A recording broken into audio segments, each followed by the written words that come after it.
সম্প্রতি নাকি দুবাই গিয়েছিলেন অপবিশ্বাস, আর তার সাথে গিয়েছেন পূজাচেরিও। নতুন একটি সিনেমা শুটিং করার জন্য দুবাই গিয়েছেন অপবিশ্বাস, আর এই সুযোগ মিস করেননি পূজাচেরিও। ভিডিওতে দেখা যায় দুইজন একসাথেই রাতের বেলা ঘুরে বেড়াচ্ছেন দুবাইয়ের শহরে, সাথে যুক্ত হয়েছেন আরো কিছু মেয়ে বন্ধু। কিন্তু হঠাৎ করেই দুবাইয়ে অস্থিতিশীল পরিস্থিতি তৈরি হয়। ইরান, ইসরায়েল এবং আমেরিকার এই পরিস্থিতিতে দুবাইও তার প্রভাব পড়েছে।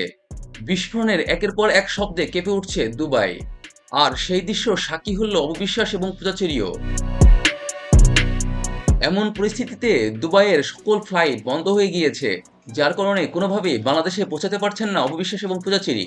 তাই কিছুদিনের জন্য বন্দী অবস্থায় আছেন দুবাইয়েই। শোনা গিয়েছে যে হোটেলে অবস্থান করছেন পূজাচেরি এবং অপবিশ্বাস, তার পাশেই নাকি বিস্ফোরণের শব্দ পাওয়া গেছে। এই নিয়ে অপবিশ্বাস এবং পূজাচেরির ভক্তদের মধ্যে অনেক টেনশন কাজ করছে।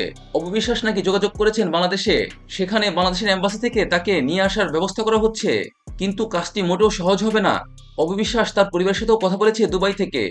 যতদিন যাচ্ছে পরিস্থিতি ততই আরো বেশি ঘোলাটে হচ্ছে। সবাই বলছে এমন পরিস্থিতিতে কেনই বা অপবিশ্বাস গেলেন দুবাইয়ে। কিন্তু দুবাই যখন অপবিশ্বাস গিয়েছিলেন তখন এমন কোনো ঘটনা ঘটেইনি। তখন পরিবেশ ছিল একদমই শান্ত।